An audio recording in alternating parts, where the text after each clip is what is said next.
Interview. À l'heure où beaucoup de personnes reprochent aux chaînes de forcer sur le rouge des cartes météo pour jouer le sensationnalisme, Evelyne Delia tient à mettre les choses au clair. Pour la chef de service météo de TF1 et LCI, il n'y a aucune exagération et les couleurs sont choisies en fonction de moyennes de température. Depuis plus de 30 ans, Evelyne Delia fait presque la pluie et le beau temps sur TF1. Passionnée de météo, la présentatrice aime dire aux téléspectateurs s'ils pourront profiter d'un beau ciel bleu et d'un grand soleil ou s'ils devront plutôt prévoir de sortir chaussettes et gros pulls. Face à la polémique qui accuse les chaînes de jouer avec les peurs des téléspectateurs, elle répond de façon cachée et dévoile comment sont choisies les couleurs des cartes météo de TF1 et LCI. Evelyne Delia, à TF1, on utilise les mêmes couleurs pour les cartes météo depuis 2002 Télé-Loisirs, de plus en plus de personnes accusent les chaînes de forcer sur la couleur rouge des cartes météo. Qu'en pensez-vous ?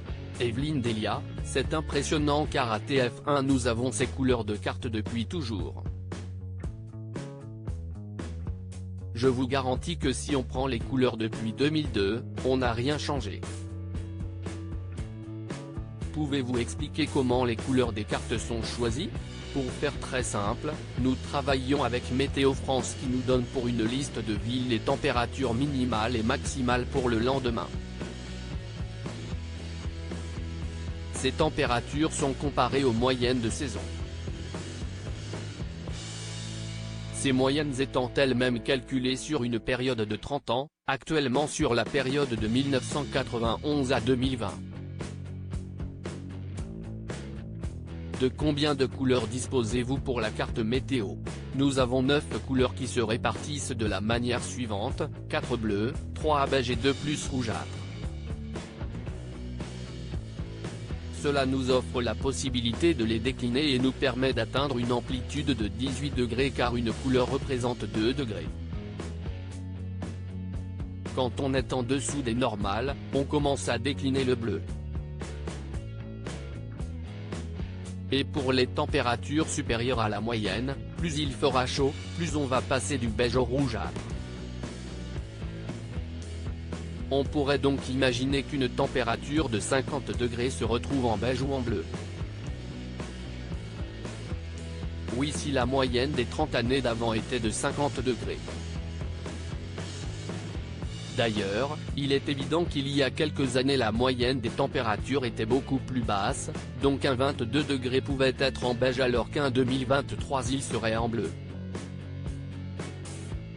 Evelyne Delia sur la hausse des températures et le réchauffement climatique, en août 2050, il pourrait y avoir 10 degrés de plus en Bretagne. Comprenez-vous néanmoins que cela perturbe les téléspectateurs ?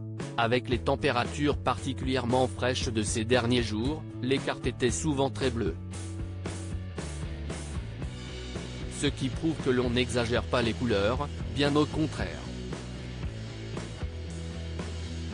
En revanche, l'année dernière, avec une couleur rouge et 40 degrés atteints en Bretagne, les téléspectateurs ont bien pris conscience d'une situation jamais vécue auparavant. Comment envisagez-vous l'avenir ?